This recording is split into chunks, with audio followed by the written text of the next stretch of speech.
the material used as substrate always determines the period you spend while harvesting mushrooms. So this bucket, we use straw, and we harvested twice.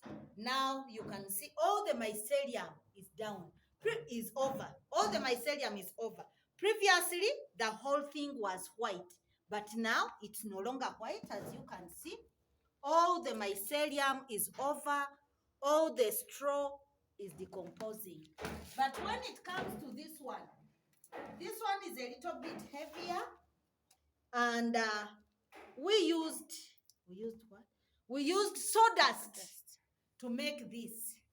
So it is dense, and yeah, we have harvested twice, and we still expect to harvest more. So you can see the mycelium is still there. It is still there.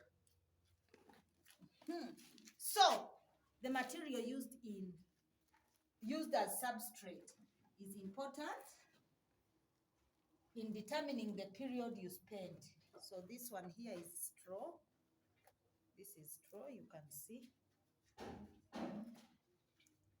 Yeah, it still has some mycelium.